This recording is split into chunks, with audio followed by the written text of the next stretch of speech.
Hi, I'm Andrew Clacy, and today I've got a very special guest, a self-made millionaire in his 20s, Mr. Jamie McIntyre. Good afternoon, Jamie. How are you? It's good to be on. Thanks for your time. Welcome. Jamie, just tell us a bit about yourself, how you got started and what brought you to be a self-made millionaire, because not always you're a millionaire, were you? Yeah, that's for sure. It's quite an interesting story. I mean, my story started about 8 years ago, and at that time I was in a lot of debt. I'd lost a business. I was $150,000 in debt. I had no job, and I was sleeping on my friend's couch. And this was my friend's couch I was sleeping on. He used to work for me, so it was a classic fall from grace. I was quite young. I think I was probably 22 at the time, 23. And I'd had, I wanted to be successful, but I had a lot of failures at times. Then I thought it was a failure. So I had to turn that around. It was, I was about 4 years later. It took from that period of being, virtually bankrupt to becoming a self-made millionaire and living the life of my dreams, are things that I used to only dream about become a reality. And that seems like a fairly short period of time, but I would be honest with people, in the beginning it was quite tough, quite difficult, but I really had to do things differently to what most people do. And I'll give you a chance to elaborate on some of those things, but it was certainly a big turning point in my life to be honest with myself where I was at and say, look, I can't keep on doing what I've done in the past. It's just not working.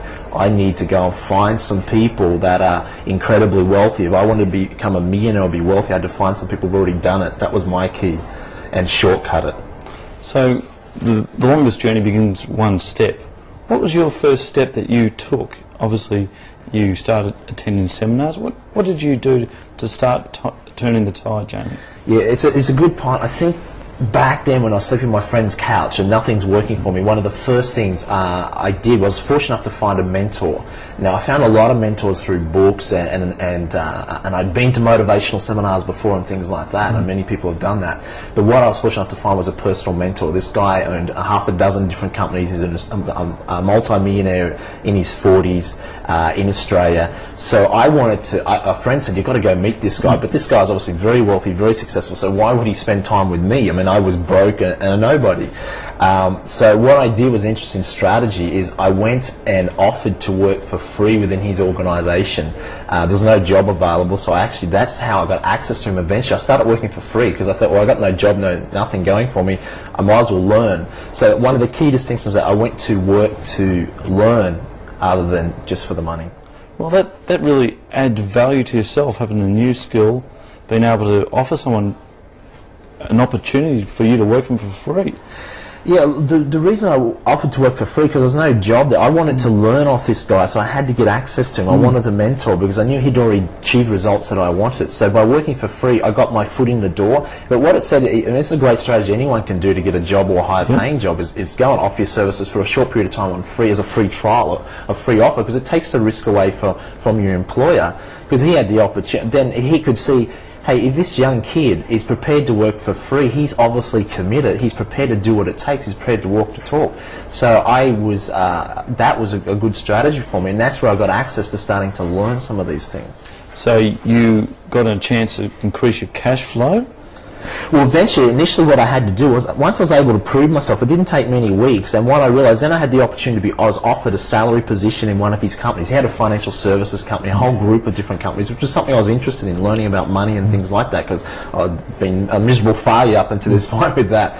So what I did is, instead of taking a salary job like other people already had there, I learnt a strategy. Instead of going for a salary, I decided to work on a contract basis, and this is a great strategy for people out there already with a job or want to change things. Working on contract meant I wasn't paid 9 to 5, 40 hours a week. If I was on contract, what was taking the other employees 40 hours a week to do, if I could manage to do that in 30 hours a week, say, or what's taking them a whole month to do and work, because people on salary aren't as motivated, because if they get all their work done by Thursday, they can't take Friday off. Does it make sense? For sure. They're paid, they have to show up, they're selling their time. So there's no motivation or incentive to get the work done early. But if you're on contract, I'm paid to produce a result, that if I can get my work done by Thursday or by Wednesday, I can take the rest of the week off. So I was motivated more to work and earn more. So I was able to use that strategy to start to earn more than the other people that took the salary, but in less time. So I had more time to devote to other activities, if that makes sense. Oh, absolutely.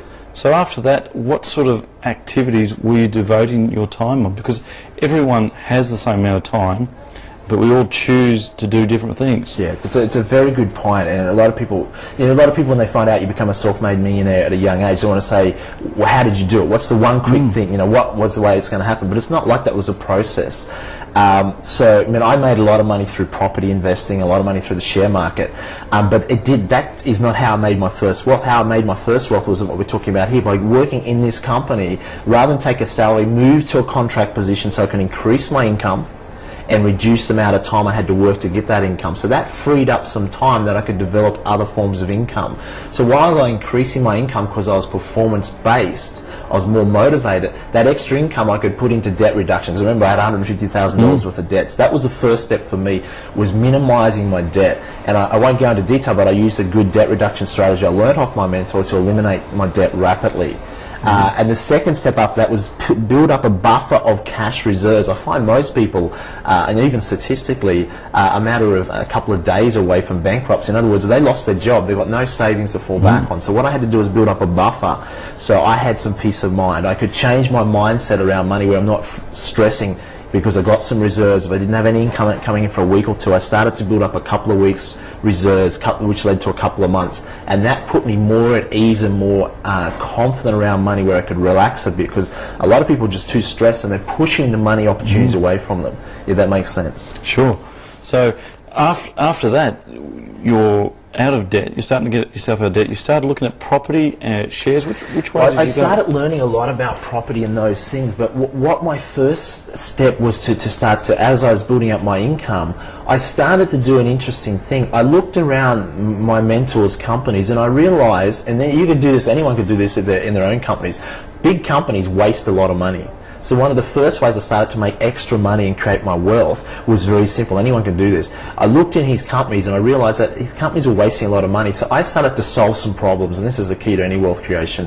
I looked at, say, okay, and I put offers to him. I said, look, I've done some observations in your company and I realize that you're spending X amount on this and X amount on that. I know a way that you could save 10, 20, 30,000 in the different parts of your company. Here's my proposal. I'll give it to you, but on the condition that if you implement the ideas that I thought of, you'll give me a small percentage of the money you save, whether it's 5, 10%. I started doing these deals and I made extra income just turning an idea into money. Anyone can do that.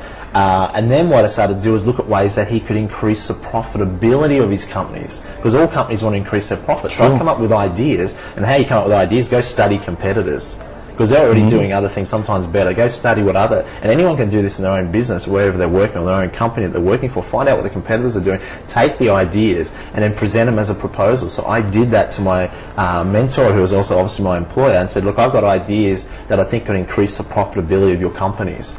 I'll only give them to you, but on the deal, if you implement the ideas, you'll give me a percentage of the increased profits.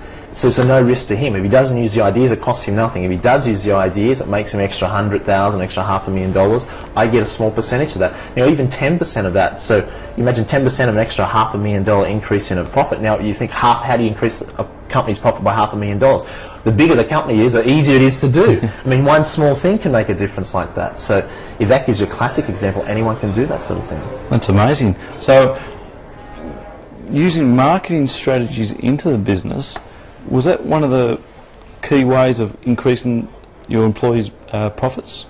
Yeah, certainly. I had to develop skills. I talk about the 4 key skills now that people need if they want to excel in the 21st century. Let's say someone said, Jamie, how do I earn at least $100,000 a year? These are the 4 key skills I teach people. Starting from scratch? Starting from scratch. These are the skills you need if you want to excel in today's world. They're quite simple. Anyone can learn them. Skill number 1 is the ability to communicate. I had to improve my ability to communicate to other people, to get my ideas, etc., across to people. There's no point having the world's greatest ideas if you can't communicate that to other people. Same with your relationships. It's hard to have a great relationship unless you can communicate how you feel or express yourself so people can understand or get what you're talking about. The second area I had